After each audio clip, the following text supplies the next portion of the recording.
My name is Marcus Thompson. I am 34 years old, and I work as a senior financial consultant for Morrison & Associates in downtown Chicago. Every morning at 6:15, I walk through the glass doors of our 42nd floor office, coffee in hand, briefcase slung over my shoulder, ready to help wealthy clients multiply their already substantial fortunes. My colleagues see a man who drives a BMW, wears tailored suits, and closes million-dollar deals with the confidence of someone who has never known failure. They see success. They see someone who has it all figured out. What they do not see is the hollow ache that lives in my chest every single day. They do not see the phone calls I make every month to transfer money to an account I set up for my parents 5 years ago. They do not see me sitting in my corner office, watching the numbers decrease from my savings while I wonder if this will finally be the month my father acknowledges that maybe, just maybe, I turned out okay after all. The morning everything changed started like any other Tuesday in October. I was reviewing the Peterson portfolio when my phone buzzed with a text from my mother. "Your brother just got promoted to regional manager. We're so proud. When are you going to visit? It's been 8 months. 8 months. As if I was the one avoiding them. As if I had not driven the 3 hours to Springfield every other month for the past 2 years. Bringing expensive gifts and listening to endless stories about how well my older brother David was doing at his sales job. As if I had not been quietly transferring $1,000 into their checking account every single month since Dad's stroke, making sure they could keep their house and pay for Mom's medications. I set down my phone and stared out at the Chicago skyline. The October wind was rattling the windows of our high-rise, and somewhere 42 floors below, people were living their lives without the constant need to prove their worth to parents who seemed determined to remain unimpressed. I had graduated magna cum laude from Northwestern. I had a corner office before I turned 30. I owned a condo in Lincoln Park that most people could only dream of affording. Yet somehow, in my family's eyes, I remained the disappointment. The irony was not lost on me.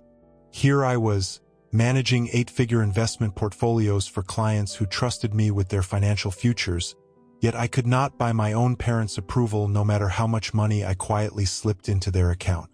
David, who worked at a car dealership and still lived in the same rental apartment he had moved into after college, remained the golden child. David, who forgot birthdays and showed up late to family dinners if he showed up at all. David, who had never once offered to help with Dad's medical bills or Mom's prescription costs. I picked up my phone and scrolled through my banking app to the account I had labeled Family Support. The balance showed that my most recent transfer had gone through successfully. $1,000 just like every month for the past 5 years. $60,000 total. $60,000 of my hard-earned money, sent without fanfare or expectation of gratitude, simply because I loved them and wanted to make sure they were comfortable. The money had started flowing after Dad's stroke in 2019. I remember sitting in the hospital waiting room, watching my mother try to hide her panic about the medical bills that were already starting to pile up. Dad's insurance covered most of the hospital stay, but the rehabilitation costs, the modifications needed for their home, the ongoing medications, it was adding up fast. David had been there too, of course, pacing the hallway and making dramatic pronouncements about how unfair life was. But when it came time to discuss practical solutions, he had suddenly remembered an important meeting he could not miss. That night, I had set up the automatic transfer. $1,000 every month, quietly deposited into their account. I never mentioned it to them directly because I knew Dad's pride would not allow him to accept what he would see as charity from his younger son. Better to let them think it was some sort of assistance program, or that David was helping more than he actually was. The important thing was that they could keep their house and maintain their dignity. The plan had worked perfectly. Over the following months, I heard fewer stressed conversations between my parents about money. Mom stopped mentioning having to choose between Dad's heart medication and the heating bill.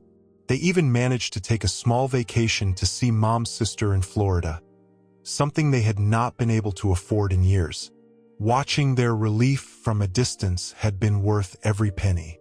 But recognition, gratitude, those seemed to be reserved exclusively for David. Every phone call home included updates about his latest achievement. A successful month at the dealership, a new sales record, a commendation from his manager. Meanwhile, my own accomplishments were met with polite acknowledgement and quick subject changes back to whatever wonderful thing David had done recently. I closed my banking app and tried to focus on the Peterson file, but my mind kept drifting back to my childhood, to the foundation of this pattern that had defined my relationship with my family for as long as I could remember. I was 7 years old when I first realized that love in our house was not distributed equally. David was 9, and everything about him seemed to shine brighter in our parents' eyes. When he brought home a B+ on a math test, Dad would ruffle his hair and tell him how proud he was. When I brought home an A, I would get a nod and a reminder not to let it go to my head. When David scored a goal in his youth soccer league, the whole family would pile into Dad's old Buick to celebrate with ice cream. When I won the school spelling bee, Mom mentioned it to her sister during their weekly phone call while I sat at the kitchen table, invisible and unacknowledged. The disparity was not malicious, I came to understand years later. It was simply the natural order of things in our household. David was the firstborn, the one who carried Dad's middle name, the one who looked exactly like Dad had at that age. I was the afterthought, the surprise baby who arrived when Mom thought she was done having children. David was outgoing and charming, the kind of kid who made friends easily and had a natural confidence that drew adults to him. I was quiet and bookish, more comfortable with a novel than a football, more likely to spend Saturday morning reading than playing outside with the neighborhood kids. I learned early that the way to get attention in our house was through achievement. So I achieved. I studied harder than David ever had to, bringing home perfect report cards and academic awards. I joined the debate team, the academic decathlon, the honor society. I graduated as valedictorian and earned a full scholarship to Northwestern University. Every accomplishment was met with the same lukewarm response. A brief smile, a pat on the shoulder, and inevitably, a comment about how I should not think I was better than anyone else. David, meanwhile, coasted through high school with C's and B's, played varsity football without much distinction, and graduated with no clear plan for his future. But when he decided to take a gap year to find himself, our parents supported his decision completely. When he finally enrolled in community college 2 years later, they threw him a party. When he transferred to a 4-year university and graduated with a degree in communications, you would have thought he had cured cancer based on their celebration. The pattern continued into our adult lives. David drifted from job to job for several years after college, never quite finding his footing, living paycheck to paycheck and occasionally having to borrow money from our parents for rent or car repairs. During this same period, I was climbing the corporate ladder, earning promotions and building a career that most people would envy. Yet somehow, when family conversations turned to pride and accomplishment, David remained the star of the show. I think the moment that crystallized everything for me was at Dad's 60th birthday party. David had managed to scrape together enough money to buy Dad a $20 bottle of whiskey from the grocery store. I had surprised Dad with tickets to see his favorite baseball team play in the World Series, something he had talked about wanting to do his entire life. The tickets cost me nearly $3,000, but seeing Dad's face light up when he opened that envelope felt like it might finally be my moment. Dad hugged me, tears in his eyes, and for 30 seconds I thought maybe this was it. Maybe this was when he would see that his younger son had turned out just fine. Then David made some joke about how I was showing off again, and Dad laughed and agreed that the tickets were a bit much. The conversation moved on to David's latest girlfriend, and I spent the rest of the party standing in the corner, watching my parents beam with pride as David told stories that painted him as more charming and successful than he actually was. That night, driving home to Chicago, I made a decision. I was going to stop trying so hard. I was going to accept that some things never change, and that my parents would always see David as their successful son and me as the one who tried too hard to prove himself. I would love them from a distance, support them financially because it was the right thing to do, but I would stop waiting for the day they would finally see my worth. The decision brought me a strange kind of peace. Over the next few years, I visited less frequently but sent more money. I stopped mentioning my work achievements or the recognitions I received. I stopped bringing expensive gifts or planning elaborate surprises. I simply showed up when expected, participated in conversations without trying to steer them toward my own life, and quietly made sure they never had to worry about money. But sitting in my office that Tuesday morning, reading my mother's text about David's latest promotion, I felt the old familiar sting. It was not that I wanted to compete with my brother anymore. It was that after 5 years of financial support, after $60,000 of my money helping them maintain their lifestyle, they still saw him as the son who had his life together and me as the one who was somehow falling short. I looked at my calendar and saw that I had a lunch meeting with the Hartford account in an hour. I needed to prepare to review the investment strategies we would be discussing, but I could not stop thinking about that monthly transfer. $1,000 might not seem like much to some of my clients, but it represented sacrifice for me. It was weekend trips I did not take, restaurants I did not try, a wedding ring I had not bought for Sarah, the woman I had been dating for 2 years. She understood, of course, when I explained that family came first, but I saw the disappointment in her eyes when I suggested we postpone moving in together because I wanted to maintain my financial flexibility in case my parents needed more help. My phone rang, interrupting my thoughts. Sarah's name appeared on the screen, and I smiled for the first time that morning. "Hey, beautiful," I answered, settling back in my leather chair. "Hey yourself. How's your morning going?" Her voice was warm, familiar, the sound of someone who actually saw value in who I was rather than constantly measuring me against someone else. The usual chaos.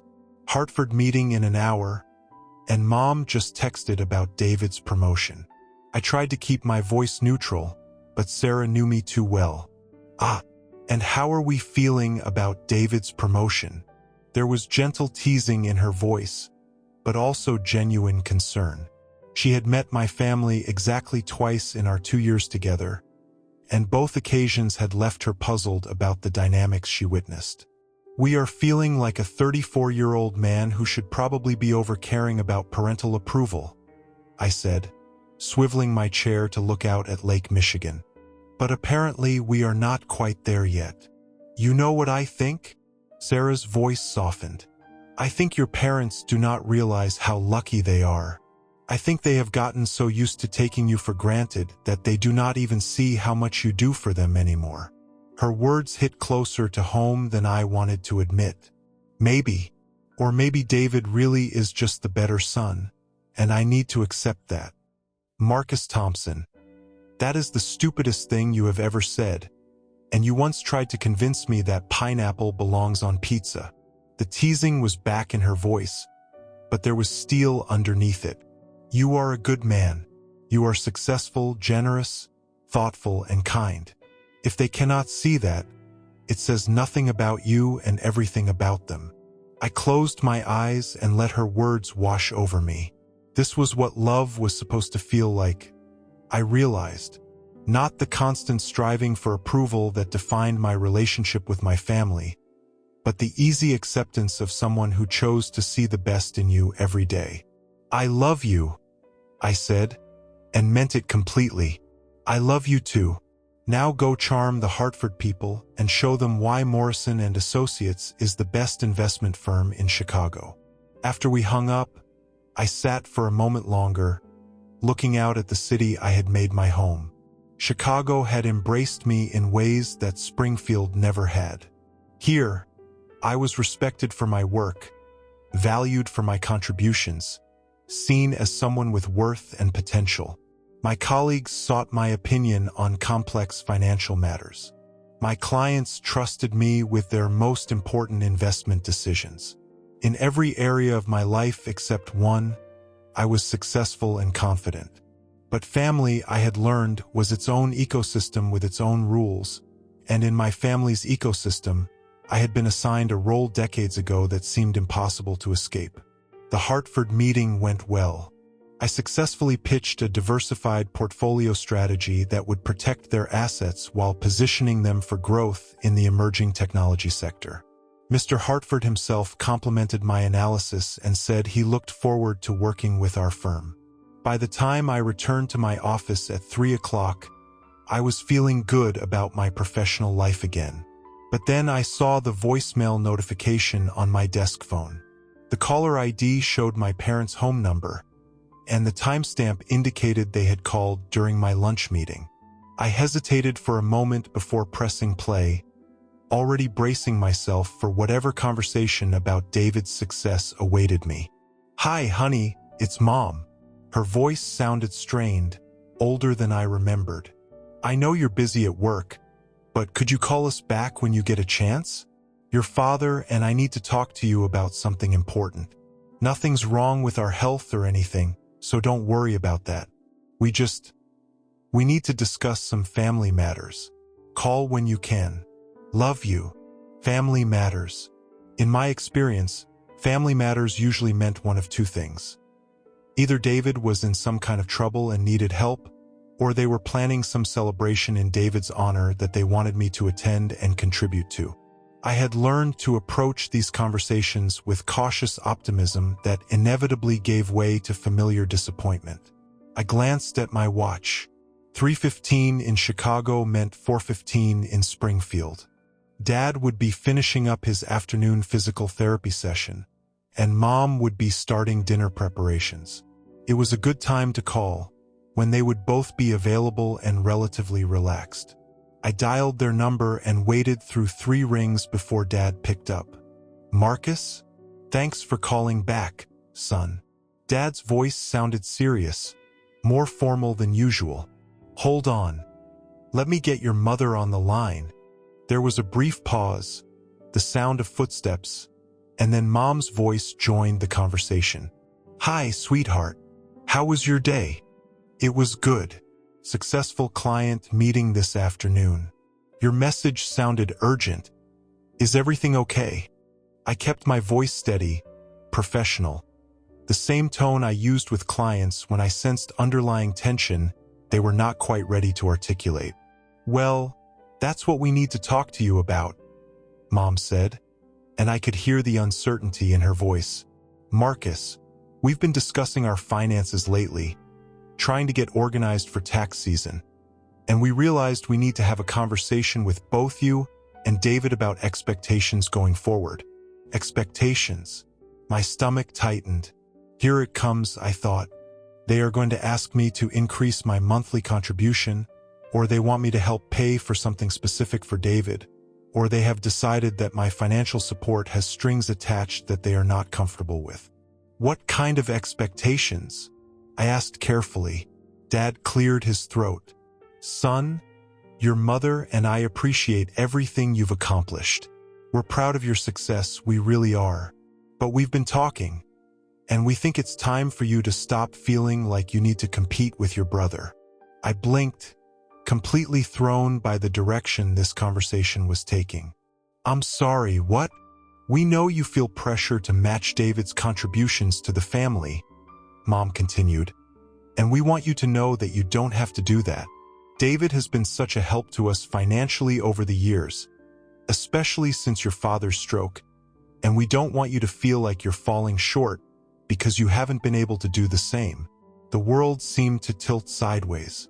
I stared at my office wall, where my Northwestern diploma hung next to a photo of the Chicago skyline, trying to process what I had just heard. "I'm sorry," I said slowly. "Can you repeat that?" "David's financial contributions," Dad said patiently. "We know it might be hard for you to match what he's been doing, given that you're just getting started in your career, But we want you to know we don't expect that from you. Just getting started in my career. I had been working in finance for 12 years. I had a corner office and managed a portfolio worth more than most people would see in several lifetimes. And they thought David was the one supporting them financially. Dad, I said, my voice carefully controlled. Can you tell me exactly what financial contributions you're referring to? Well, the monthly help he's been sending us. The $1,000 every month since your father's stroke. It's been such a blessing, especially with all the medical expenses. I felt like I was drowning. David has been sending you $1,000 every month for 5 years? Of course, dear, Mom said, sounding confused by my question. It shows up in our account every month like clockwork. We don't know what we would have done without his help. My hands were shaking. I set down my pen and walked to my office window, looking out at the city 42 floors below while my mind raced to make sense of what I was hearing. And you're certain this money is coming from David? I asked. Well, of course it is, Dad said, sounding slightly irritated. Who else would it be? You're doing well for yourself, Marcus, but we know you've got your own expenses. David's the one who stepped up when we needed help. I closed my eyes and tried to breathe. 5 years, $60,000. Every month, I had transferred money to an account that I thought was helping my parents, and every month, they had been crediting David for money that was actually coming from me. But how? I had set up the transfer myself directly from my bank to theirs. Unless, Mom, can you tell me the exact account where you received this money? I asked, already knowing what her answer would be. It comes through David's account, she said. He set up some kind of transfer system so he could help us regularly. It shows up as coming from him. Of course it did. David had somehow inserted himself as the intermediary in my support of our parents. Every month for 5 years, my $1,000 had gone into David's account, and then David had transferred it to our parents, taking credit for my generosity and letting them believe he was the son stepping up in their time of need. I thought about David's lifestyle over the past 5 years.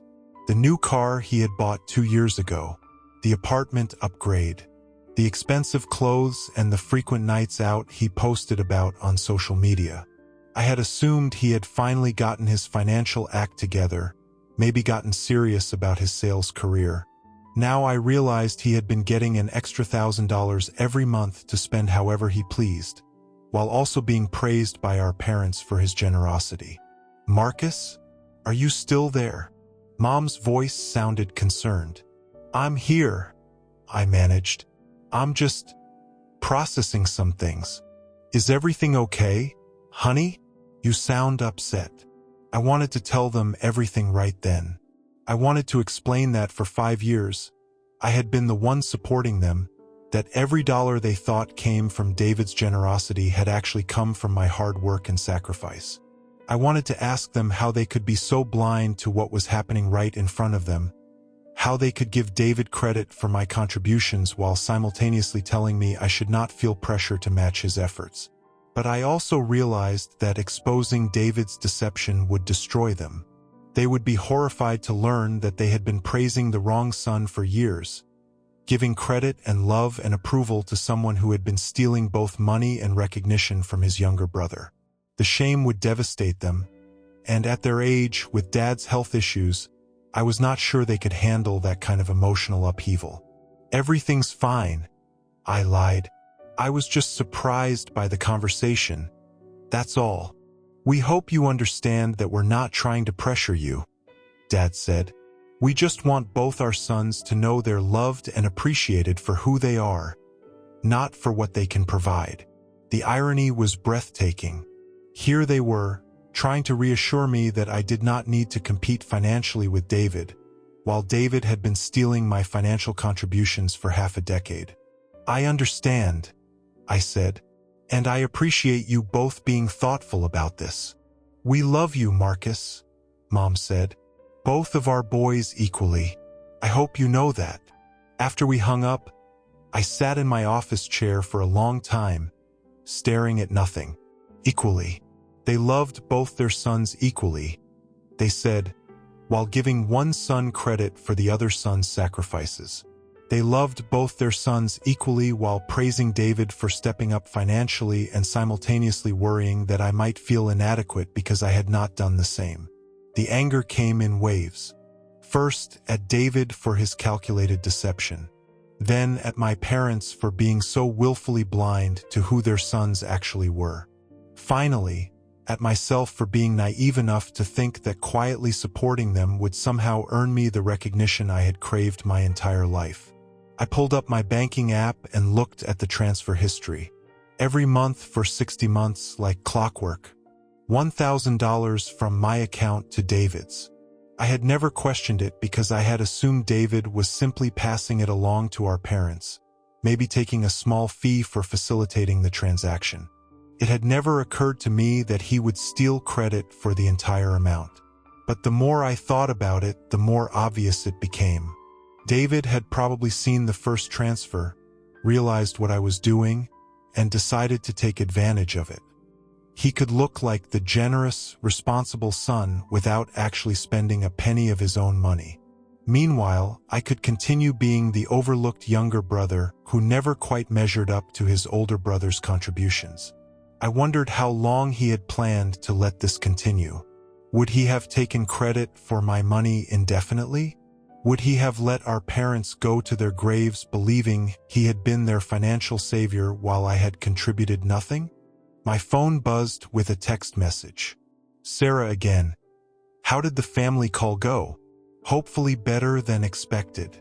I started to type a response, then stopped. How could I explain this to her?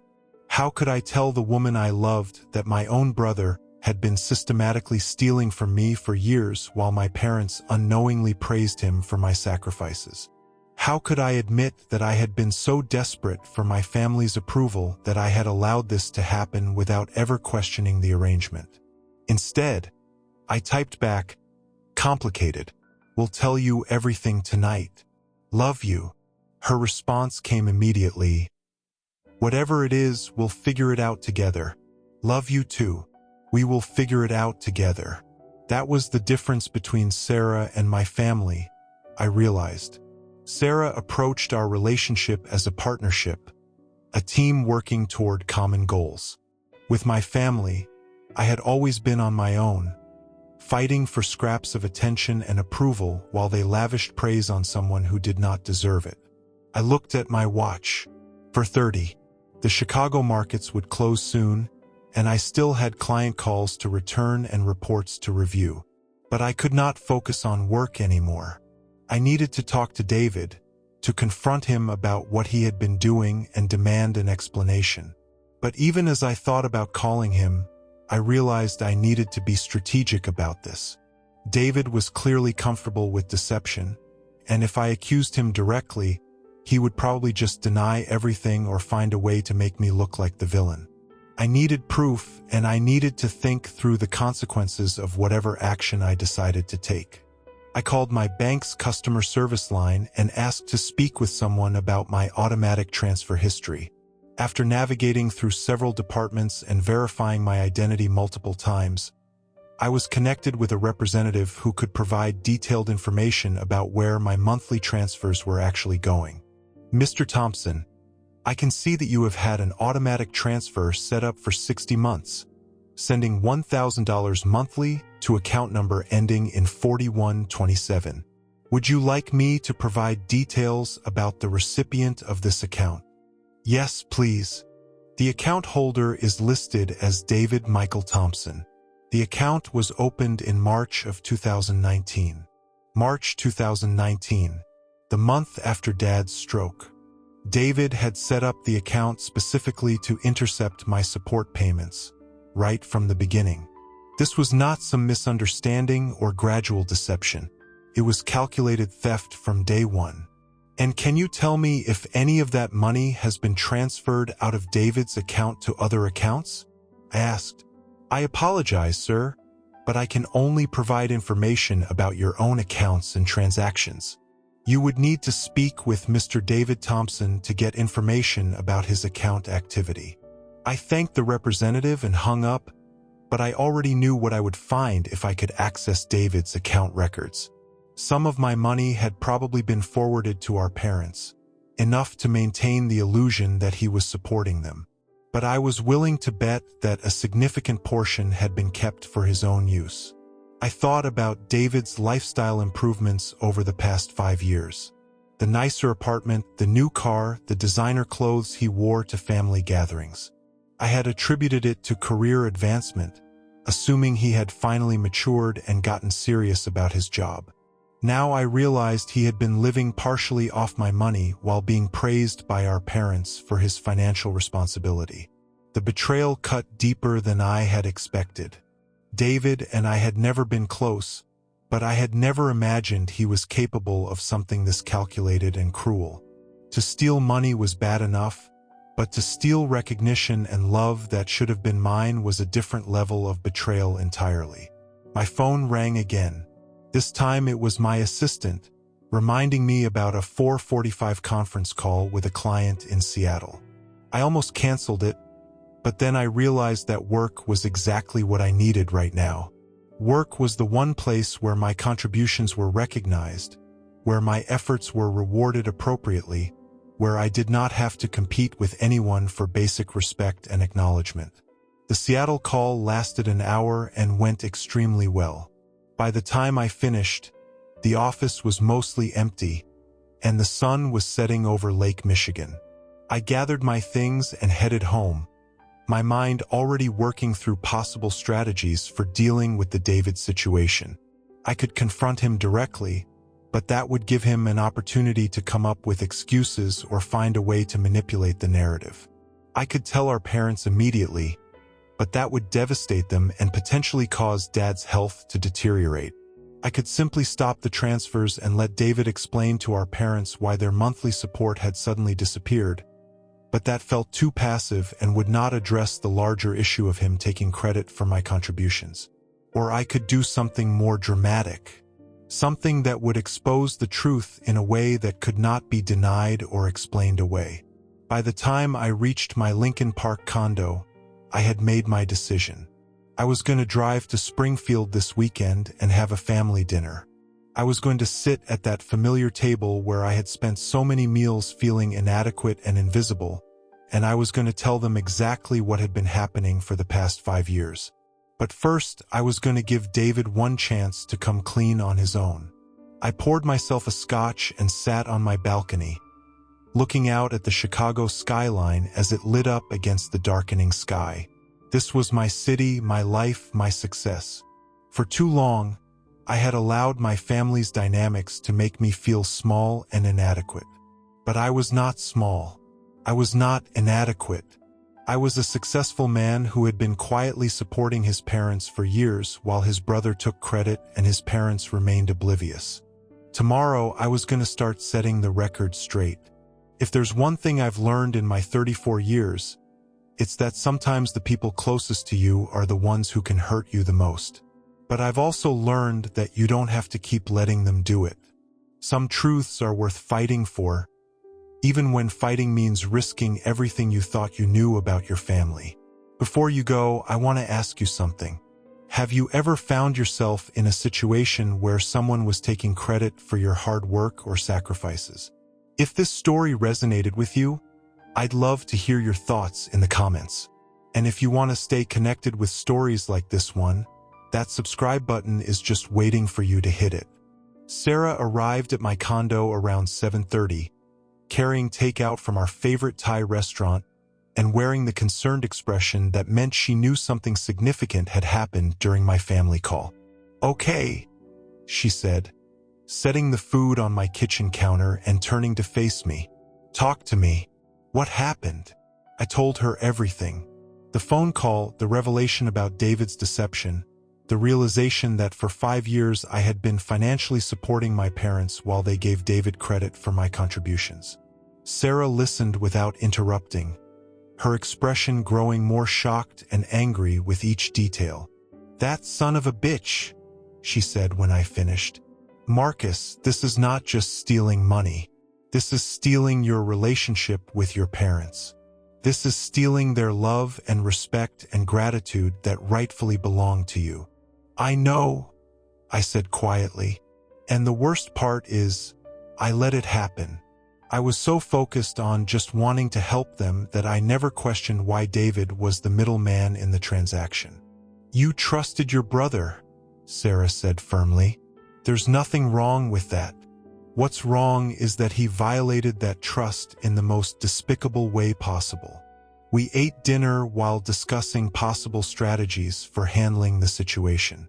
Sarah, who works in public relations and has a much better understanding of human psychology than I do, helped me think through the potential consequences of different approaches. If you just stop the transfers, she pointed out, David will probably come up with some excuse about his own financial problems, and your parents will end up feeling sorry for him instead of angry at him. And if I tell my parents directly, I added, they'll be devastated by the betrayal, and David will probably find a way to make me look vindictive. What if, Sarah said thoughtfully, you gave David a chance to confess? Set up a situation where he has to choose between coming clean or letting his deception be exposed publicly. I considered this. Like what? What if you arranged a family dinner and announced that you wanted to start contributing financially to help them, matching David's contributions? Put him in a position where he either has to admit he's been taking credit for your money or watch you double their monthly support with money that's actually been yours all along. It was a brilliant idea. It would force David to either confess his deception or watch it be exposed when our parents received $2,000 the following month and realized something was not adding up. I love you, I said, pulling her into my arms. You're devious and brilliant and perfect. I love you too, she replied. And I'm really proud of you for deciding to stand up for yourself instead of just letting this continue. That night, lying in bed next to Sarah, I thought about my childhood and all the moments when I had felt invisible or inadequate compared to David. I wondered how many of those moments had been genuine preference for my brother versus how many had been the result of David's manipulation and my own reluctance to advocate for myself. I also thought about my parents and how they would react when they learned the truth. They would be horrified, of course, but I also suspected they would finally understand some things about their younger son that they had been blind to for years. Maybe they would realize that the person they thought was unsuccessful and uninvolved had actually been the one quietly ensuring their financial security. Maybe they would finally see that their overlooked son had turned out just fine after all. The next morning, I called my parents and asked if they would be available for dinner on Saturday evening. Of course, sweetheart, Mom said, sounding pleased. Should I invite David too? Actually, yes, I said. I have something important I want to discuss with the whole family. Nothing serious, I hope? Nothing health-related, I assured her. Just some family business I think we should all discuss together. After I hung up, I called David. It was the first time I had initiated contact with my brother in months, and he sounded surprised to hear from me. Marcus? Everything okay? Everything's fine, I said, keeping my voice friendly and casual. I'm driving down Saturday for dinner with Mom and Dad, and they suggested I invite you too. I have some family news I want to share. What kind of news? David sounded suspicious, which probably should have been my first clue about his guilty conscience. Good news, I said. I'll tell everyone at dinner. Can you make it? There was a pause. Yeah, I suppose I can be there. What time? 6 o'clock. And David? Thanks for everything you've done for them over the years. I know they really appreciate your support. Another pause, longer this time. Sure, Marcus. Of course. After we hung up, I sat back in my office chair and smiled. Saturday was going to be very interesting. The rest of the week passed slowly. I threw myself into work, closing 2 major client accounts and earning commendations from my supervisors for my performance on the Hartford deal. But even as I celebrated these professional victories, my mind kept drifting to Saturday's dinner and what I was going to say to my family. I spent Friday evening preparing. I printed out 5 years' worth of bank statements showing my monthly transfers to David's account. I prepared a timeline of David's lifestyle improvements that coincided with my financial support. I even called my bank and arranged for a detailed transaction report that would show exactly when and how the money had moved from my account to David's and then presumably to our parents. Sarah offered to come with me for moral support, but I declined. This was something I needed to do alone, as much for my own sense of closure as for my family's understanding of what had been happening. Saturday morning, I drove the 3 hours from Chicago to Springfield, listening to music and mentally rehearsing what I was going to say. I had decided to start by announcing my intention to begin supporting our parents financially, matching David's contributions. I would watch his reaction carefully, giving him multiple opportunities to confess before I revealed what I had discovered. I arrived in Springfield just after 4 o'clock and stopped by a florist to buy flowers for Mom and a bottle of Dad's favorite bourbon. These were not guilt gifts or attempts to soften the blow of what was coming. They were simply the gestures of a son who loved his parents and wanted them to know it, regardless of how the evening's conversation went. My parents' house looked exactly the same as it had my entire life. The small ranch-style home with its carefully maintained yard and Mom's flower garden. The same mailbox that Dad had painted every few years. The same front porch where I had spent countless summer evenings, reading while David played with friends in the neighborhood. As I pulled into the driveway, I saw David's car already parked there. A 2022 Honda Accord that he had bought 2 years earlier, shortly after one of my larger transfers to help with some unexpected medical expenses for Dad. I wondered how much of my money had gone toward that car payment. Mom opened the front door before I could knock, wrapping me in the warm hug that had been one of the few consistent sources of affection in my childhood. "Marcus, you look wonderful, sweetheart. Come in, come in." The house smelled like pot roast and vanilla candles, exactly the way it had when I was growing up. Dad was sitting in his favorite chair in the living room, looking much stronger than he had immediately after his stroke, but still moving more slowly than he used to. David was on the couch, scrolling through his phone with an expression that looked distinctly uncomfortable. "There's my successful son," Dad said, struggling to stand up to give me a hug. "How's the finance world treating you?" "Very well, thanks, Dad." I handed him the bourbon and gave Mom the flowers, watching their faces light up with genuine pleasure. "Business is good. Actually, that's part of what I wanted to talk to you all about tonight."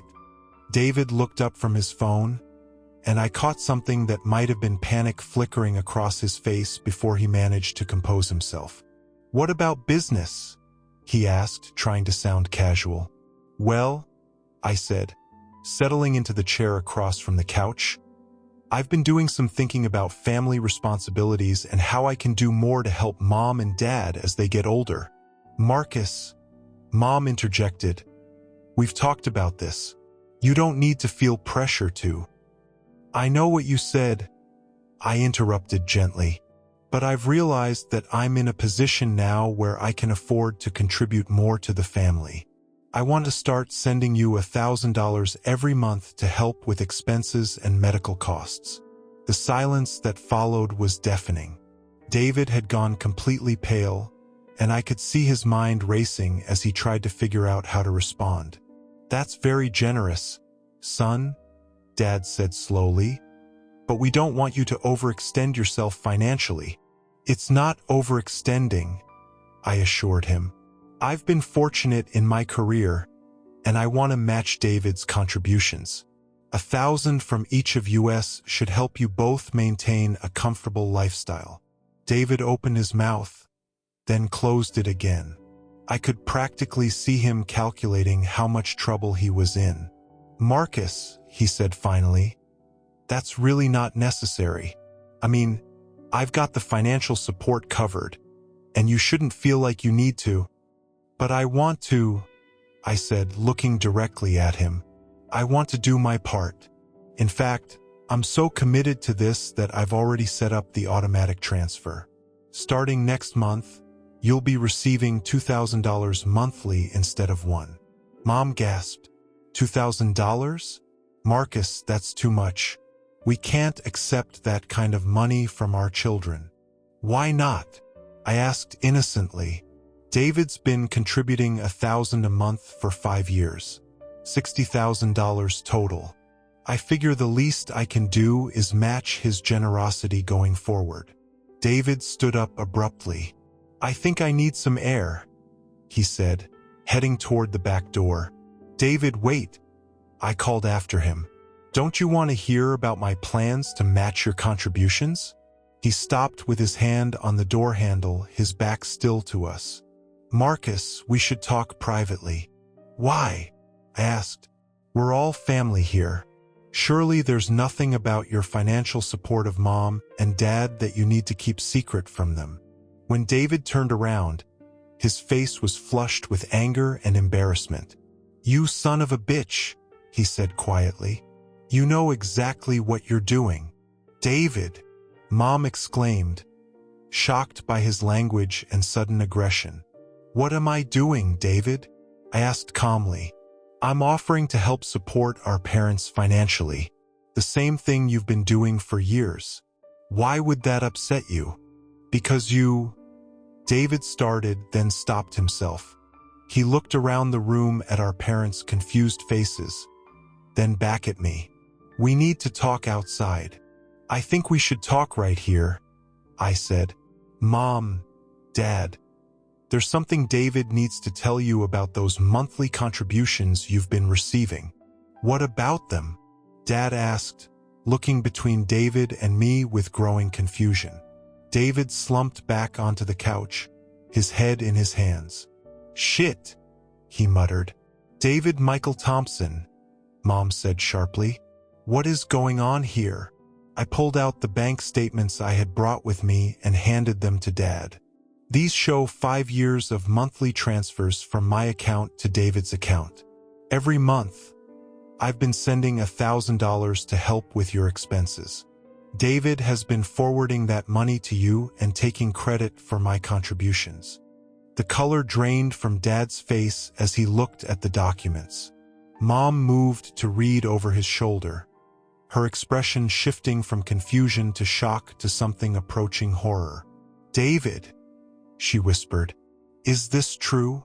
David did not answer immediately. He sat on the couch with his head still in his hands, looking like a man who had been dreading this moment for years. David, Dad's voice was stern, the tone he had used when we were children and had broken something valuable. Look at me and answer your mother's question. Finally, David raised his head. His face was blotchy and red, and there were tears in his eyes. It's not what you think, he said desperately. What we think, I said quietly, is that you've been stealing my money and my recognition for 5 years. What we think is that you've let our parents believe you were the generous son, while I was just the disappointing one who never contributed anything to the family. That's not. David started, then stopped. Okay, yes, I took credit for the money. But Marcus, you set up the transfer to go through my account. You made me the middleman. I made you the middleman because I thought I could trust my brother to pass along financial help to our parents, I replied. I never gave you permission to take credit for my contributions. Mom had sunk into Dad's chair, looking like she might be sick. $60,000, she said faintly. Marcus, you've been supporting us for 5 years, and we never knew? I wanted to help, I said gently. I set up the transfer right after Dad's stroke because I could see you were worried about medical expenses. I never needed credit for it. I just wanted to make sure you were okay. But we thanked David, Dad said, his voice breaking slightly. Every month, We told him how grateful we were for his help. We told him how proud we were of him for stepping up. I know, I said. I heard those conversations. Mom started crying.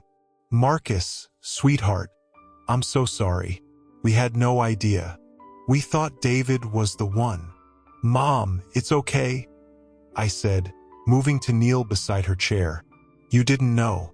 David made sure you didn't know. But it's not okay, she said, looking up at me with tears streaming down her face. We treated you like you weren't contributing anything, like you weren't doing enough for the family. And the whole time, you were the one taking care of us. I looked over at David, who was watching this interaction with an expression of misery and resignation. David, I said, is there anything you want to say to them? Or to me? David was quiet for a long moment. Then he said, I'm sorry. I know that doesn't fix anything, but I'm sorry. Started out as just, I saw the money coming into my account, and I figured you meant for me to handle it. But then when Mom and Dad started thanking me and telling me how proud they were, I couldn't bring myself to correct them. For 5 years, I asked, you couldn't bring yourself to tell the truth for 5 entire years? I was going to, David said weakly. I kept meaning to explain what was really happening, but the longer it went on, the harder it became to admit what I'd done. Dad had been reading through the bank statements more carefully. David, he said quietly, these statements show transfers from Marcus's account to yours, but our account shows deposits from your account. Have you been forwarding all of Marcus's money to us? Another long silence. Then David shook his head. Not all of it. How much? I asked, though I was pretty sure I already knew the answer. About half, David admitted. I kept $500 a month for myself. So there it was. Not only had David been stealing credit for my contributions, he had been literally stealing half of my money. $30,000 over 5 years. Money that I had intended to help our parents, but that had instead been funding David's lifestyle improvements. $30,000, Mom repeated numbly. David, you stole $30,000 from your brother and let us believe you were supporting us. I was supporting you, David protested.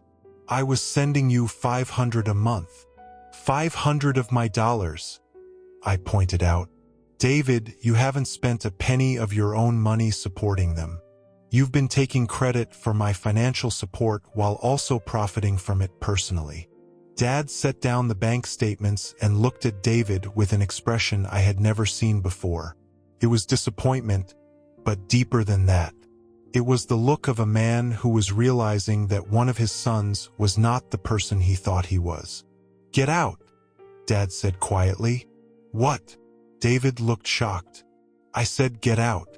I want you to leave this house right now. Dad, please. David started to stand up, reaching toward our father. Let me explain. You've had 5 years to explain, Dad said, his voice growing stronger. You've had 5 years to tell us the truth, and instead you chose to lie to us every single day. You chose to steal from your brother and let us give you credit for his generosity. There's nothing you can say that will make this right. David looked around the room desperately, his gaze stopping on me. Marcus, please. Tell him I can make this right. Tell him we can work this out. I stood up slowly. David, you stole $30,000 from me. But more than that, you stole 5 years of recognition and gratitude that should have been mine. You let our parents think I was the son who didn't care enough to help while you were being praised for my sacrifices. I'll pay you back, David said desperately. I'll get a loan, I'll sell my car, whatever it takes. I'll pay back every penny. It's not about the money anymore, I said.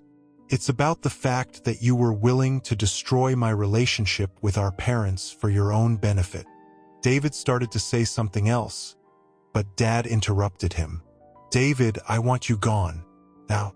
And I don't want you to come back until you've found a way to make this right with your brother. Dad. Now, David. My brother looked around the room one more time, then walked to the front door without another word. A few moments later, we heard his car start and pull out of the driveway.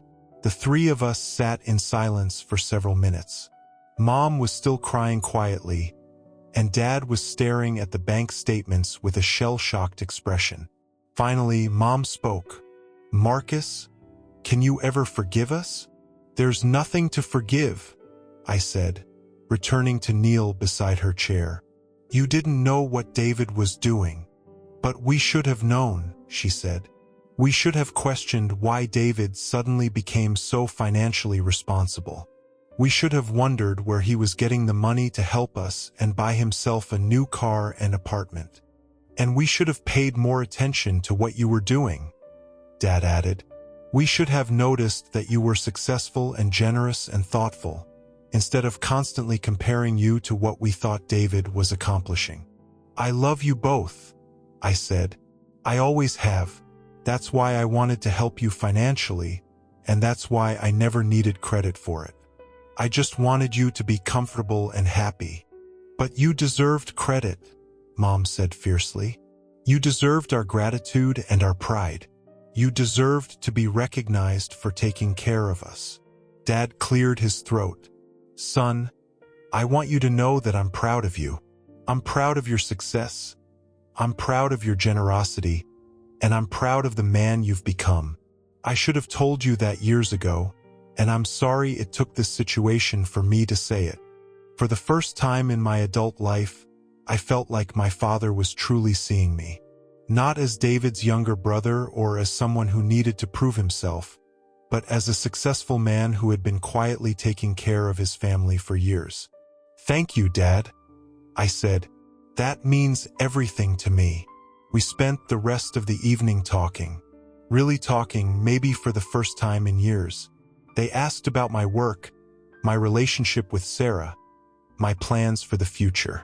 They told me stories about their own childhoods and how proud they were of both my professional success and my character. They asked detailed questions about my financial planning services and seemed genuinely interested in understanding what I did for a living. It was the family dinner I had been hoping for my entire adult life, and it had only happened because I finally stood up for myself and demanded the truth. Before I left to drive back to Chicago, Mom pulled me aside. "Marcus," she said, "I want you to know that we're going to make this right. We're going to tell everyone in the family what really happened. We're going to make sure everyone knows that you were the one supporting us all these years." "Mom, you don't have to." "Yes, we do," she interrupted.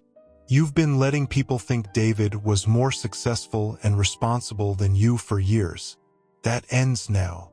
Dad joined us in the kitchen. "Son, we also want you to stop sending us money." "Dad." "No, listen to me.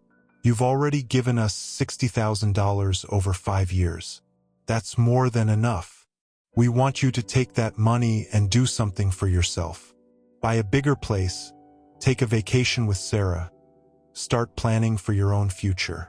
You've taken care of us long enough. But if you need help, if we need help, we'll ask," Dad said firmly. "But we'll ask both our sons, and we'll expect both our sons to contribute equally. No more secret transfers, no more middlemen, no more taking credit for other people's generosity." I hugged them both goodbye and promised to bring Sarah down for dinner the following month. As I drove back to Chicago, I felt lighter than I had in years. The anger was still there, and the hurt from David's betrayal would take time to heal. But for the first time in my adult life, I felt like my parents truly saw and appreciated who I was. The following Monday, I canceled the automatic transfer to David's account and set up a small emergency fund for my parents that they could access directly if needed.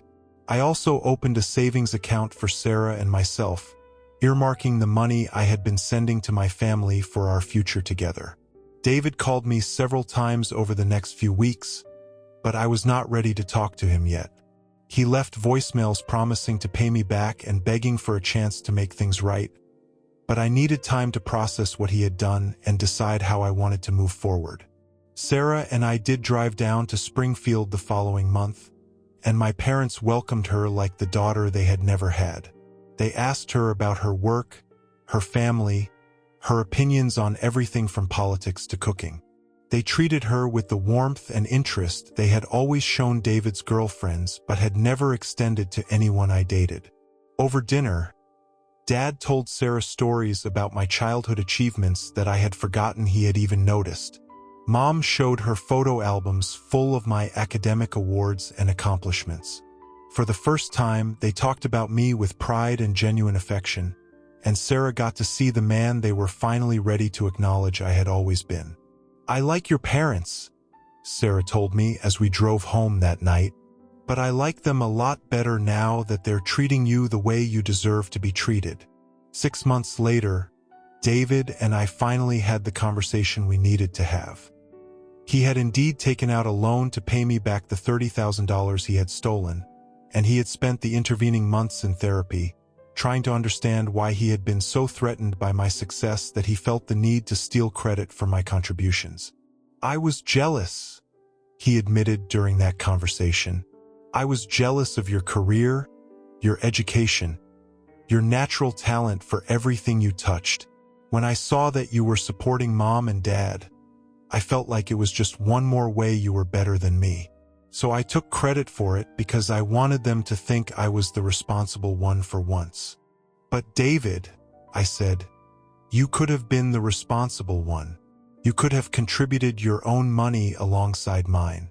You could have worked harder at your job or gone back to school or done any number of things to actually become the person you wanted them to think you were." "I know that now," he said, "but at the time, it felt easier to just take credit for what you were doing than to do the work myself." I accepted his apology and his repayment, but our relationship would never be the same. Trust, once broken so completely, is not easily rebuilt. We maintain a cordial relationship for our parents' sake, but the easy camaraderie that should exist between brothers is gone, probably forever. The experience taught me valuable lessons about standing up for myself and demanding the recognition I deserve. It also taught me about the difference between earning love and demanding it. For years, I had tried to earn my family's love through achievements and financial support, never realizing that love should not have to be earned in the first place. Sarah and I got engaged 6 months after the truth came out about David's deception. We used the money I had been sending to my family as a down payment on a house in Lincoln Park, and were planning a wedding for next spring. My parents are more excited about our engagement than they ever were about any of David's relationships, and they have asked Sarah's father for permission to contribute to the wedding costs. "We want to do this," Mom explained when Sarah and I protested that they did not need to spend money on our wedding. "You took care of us for years. Now we want to take care of you." It feels strange, being on the receiving end of my parents' generosity after years of being the one who gave. But it also feels right, like the natural flow of love and support that should exist in healthy families. Looking back, I think the hardest part of the whole experience was not David's betrayal, but realizing how long I had been complicit in my own invisibility. For years, I had accepted being overlooked and underappreciated because I thought that was just how families worked. I thought that if I just contributed enough, achieved enough, gave enough, eventually my parents would see my worth. What I learned is that people will only treat you the way you demand to be treated. By accepting the role of the overlooked younger son, I had enabled my family to continue overlooking me. It was only when I finally stood up and demanded recognition for my contributions that they were forced to see what had been right in front of them all along. The monthly $1,000 I used to send to David's account now goes into various savings and investment accounts that Sarah and I share. We are building a life together based on mutual respect and recognition, the kind of partnership I always hoped for but never experienced in my family of origin. My parents and I talk weekly now, and the conversations are different than they used to be. They ask about my work with genuine interest.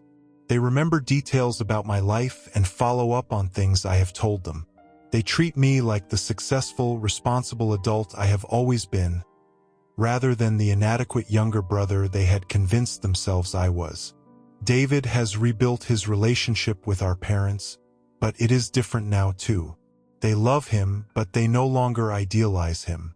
They see him as he actually is. A man with strengths and weaknesses, capable of both generosity and selfishness. Someone who made serious mistakes but is working to learn from them. As for me, I am finally the son I always wanted to be in their eyes. But more importantly, I am learning to be the man I want to be in my own eyes. Someone who stands up for himself, who demands recognition for his contributions, who refuses to accept being invisible or taken for granted. It took 34 years and a financial betrayal to get there, but I finally feel like I belong in my own family. And perhaps even more importantly, I have built a new family with Sarah, one where love and recognition flow freely in both directions, where no one has to earn their place at the table. Some stories end with dramatic confrontations and explosive revelations. Mine ended with something quieter but more profound, the simple recognition that I had always been worthy of love and respect, and that it was okay to demand both. Thank you for walking this journey with me. Before you go, I have left 2 more stories here on your screen. Both from men who discovered that family is not always who you are born to, it is who stands by you when the truth comes out. Click on whichever one calls to you. And if you want to join our community of people who understand what it is like to be the outsider looking in, that notification bell is your invitation. Until tomorrow, remember your story matters, even if they tried to erase it.